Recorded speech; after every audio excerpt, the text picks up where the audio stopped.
Hello दोस्तों, कैसे हैं आप सब। आई होप आप सब ठीक होंगे। दोस्तों, आज की हमारी कहानी में एक मैसेज भी है। तो चलिए दोस्तों, ज़्यादा टाइम वेस्ट ना करते हुए अपनी कहानी शुरू करते हैं। मेरा नाम शालिनी है। मेरे पति बता रहे थे कि उनके एक दोस्त हैं जिनकी नए और पुराने मोबाइल खरीदने और बेचने की एक दुकान है। जब कभी भी उनके पास फ्री टाइम होता तो वो अपने दोस्त से मिलने उसकी दुकान पर चले जाते थे।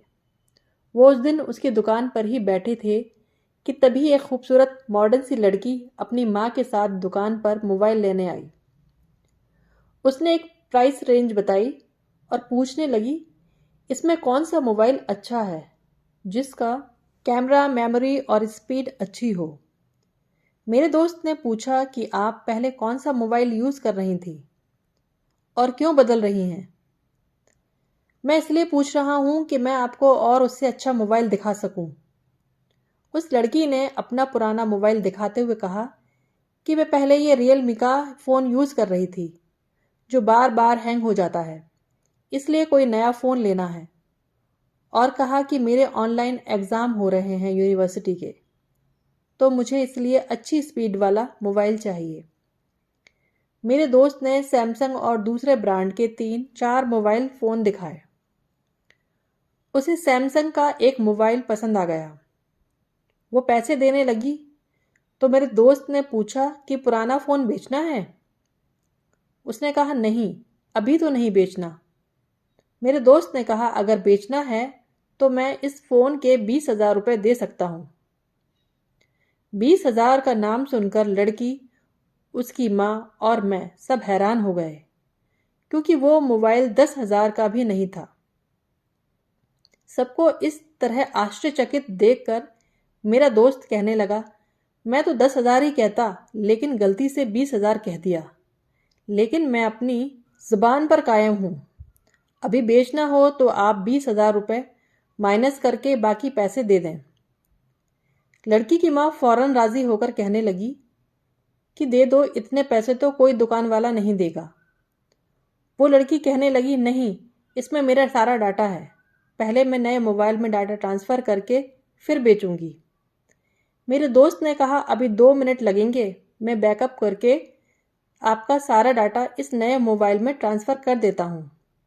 इसके बाद आप उस पुराने मोबाइल को रीसेट फैक्ट्री सेटिंग कर देना तो सब कुछ उड़ जाएगा। मैं अभी 20,000 रुपये दे रहा हूँ, बाद में 10,000 भी नहीं दूंगा। लड़की थोड़ी देर के लिए सोच में पड़ गई, लेकिन उसकी माँ के आग्रह करने पर लड़की मान गई।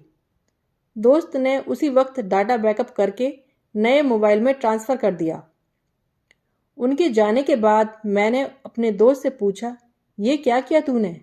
उस लड़की का पुराना फ़ोन इतना महंगा क्यों ले लिया? इतना घाटे का सौदा क्यों किया तूने? उसके चेहरे पर शैतानी हंसी थी। कहने लगा, तू अभी बच्चा है, तुझे कुछ भी नहीं पता। इसमें इतने पैसे मिलते हैं कि तू सोच भी नहीं सकता। अरे यार, तू चाय पी, मैं तुझे एक झलक दिखाता हूँ। तब तक उस मोबाइल को डाटा रिकवरी पर लगा चुका था। कहने लगा कि हम तो लोगों को देखते ही पहचान लेते हैं। अच्छे कैमरे और अच्छी स्पीड वाले मोबाइल की डिमांड, पुराना मोबाइल बेचने पर उसका इतना हिचकिचाना। हमें पता है कि ये मोबाइल गलत चीज़ें खोलने पर ही हैंग हो सकता है। इन सारी चीज़ों की वजह से ही मैंने जुआ खेला है। दांव लग गया तो लाखों आएंगे और ना लगा तो 10-12 हज़ार का नुकसान। मुझे कुछ समझ नहीं आया तो मैं चाय पीने लगा। उस गपशप के दौरान वो लगातार उस मोबाइल की डाटा रिकवरी में लगा रहा। जब मैं जाने लगा तो वो बोला, रुको, कहाँ जा रहे हो?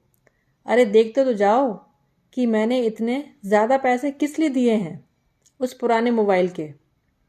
फिर उसने उस लड़की की ऐसी ऐसी वीडियो और तस्वीरें दिखाई कि मेरे तो होश ही उड़ गए। मैंने उससे कहा कि यार, उस लड़की की इज्जत मत उछालो। वो कहने लगा कि जिसने अपनी इज्जत का खुद ख्याल ना किया हो तो मैं क्यों फिक्र करूं उसकी इज्जत की। मेरी एक और दोस्त से बात हुई जो यूज़ किए हुए मोबाइल फ़ोन खरीदने और बेचने का काम करता है। मैंने उससे पूछा कि इस काम में इतनी बचत कैसे? जबकि एक दिन में 2-4 मोबाइल से ज़्यादा की तो बिक्री नहीं होती है। उसने बताया कि जब भी कोई मोबाइल हमारे पास आता है तो सबसे पहले ये देखा जाता है कि ये मोबाइल किसने इस्तेमाल किया है। इस पर खास नज़र रखी जाती है कि अगर मोबाइल कॉलेज या यूनिवर्सिटी के किसी शातिर और हैंडसम लड़के या खूबसूरत लड़की का इस्तेमाल किया हुआ है तो किसी भी सूरत में उसे खरीद लिया जाता है, या फिर ठीक होने के लिए आया तो कल का वक्त दिया जाता है। अब कोई भी मोबाइल ऐसा नहीं होता जिसमें आपत्तिजनक फोटोज या वीडियोस ना हो। फिर ये देखा जाता है कि वीडियोस और तस्वीर उसकी अपनी है या इंटरनेट से ली गई है। अपनी हो तो वीडियोस और फोटोज़ की क्वालिटी और क्वांटिटी को देखते हुए फिर उसे बेचा जाता है, जहां से ये एडल्ट वेबसाइट को बेची जाती हैं। और उसने बताया कि जब भी आप मोबाइल ठीक करवाने जाएं तो फ़ोन में चाहे छोटा सा भी प्रॉब्लम हो तो कहा जाता है कि कल ठीक होगा। वजह यह होती है कि जब कोई मोबाइल बेचने आता है तो अक्सर डाटा उड़ाकर रीसेट करके लाता है, जिसकी वजह से डाटा रिकवरी थोड़ी मुश्किल होती है। मगर जो ठीक करवाने आता है तो उसका सारा डाटा फ़ौरन से सामने आ जाता है। कुछ ही मोबाइल वाले होंगे जो ऐसा ना करते होंगे, वरना सबने ही महंगे महंगे डाटा रिकवरी सॉफ्टवेयर खरीद रखे होते हैं। मैंने अपने दोस्त से पूछा, इन सब का हल क्या है? तो वो बोला कि पहली बात तो ये कि जब भी कोई मोबाइल लें तो उसे लंबे टाइम यूज़ करें और कभी ना बेचें। अगर मजबूरन बेचना पड़े तो कम से कम 3-4 बार उसको अलग अलग अनावश्यक फाइल जैसे कि अपने फ़ोन से खींची फ़ोटोज़, गानों से भरें और रीसेट करें। इसी प्रक्रिया को 3 से 4 बार दोहराएं। ऐसा करने से बहुत कम ऐसा चांस होगा कि कुछ डाटा मिले। अगर कुछ रिकवर हो भी गया तो दूसरी फाइल्स इतनी ज़्यादा होंगी कि उसमें से असल को ढूंढना नामुमकिन नहीं तो बहुत मुश्किल ज़रूर होगा। मेरे पति जब घर आए तो मैंने देखा वो बहुत परेशान से लग रहे थे। मेरे पूछने पर वो बोले, सही गलत, अच्छा बुरा, आजकल तो पैसों के आगे कोई नहीं सोचता। लोगों को तो बस पैसा कमाना है। फिर उन्होंने अपने मोबाइल की दुकान वाले दोस्त की दुकान में आई उस लड़की के साथ जो हुआ वो सब बताया। वो दुखी होते हुए बोले, अनजाने में बहन बेटियां ऐसी गलती कर जाती हैं जिसका फ़ायदा पैसों के लालची उठाते हैं और उन्हें पूरी दुनिया में बदनाम कर देते हैं। उनकी बातें सुनकर मैं भी सोच में पड़ गई, क्योंकि हम औरतें और लड़कियां तो इस बारे में कभी सोचते ही नहीं हैं। मैं तो जब भी अपना नया फ़ोन लेती हूँ तो पुराना बेचकर ही लेती हूँ।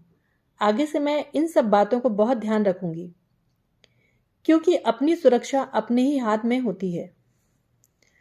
दोस्तों, मोरल ऑफ द स्टोरी ये है कि जिस तरह से मॉडर्न टेक्नोलॉजी हमारे जीवन को आसान कर रही है, तो हमारा भी दायित्व बनता है कि हम उसके प्रति जागरूक रहें, जिससे हम ज़्यादा से ज़्यादा उसके फ़ायदे ले सकें और नुकसान से बचें।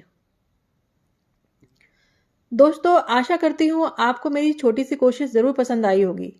अगर ये कहानी पसंद आई है तो प्लीज़ मेरे चैनल को सब्सक्राइब कीजिए और वीडियो को लाइक एंड शेयर कीजिए। फिर मिलते हैं एक नए वीडियो में एक नई कहानी के साथ।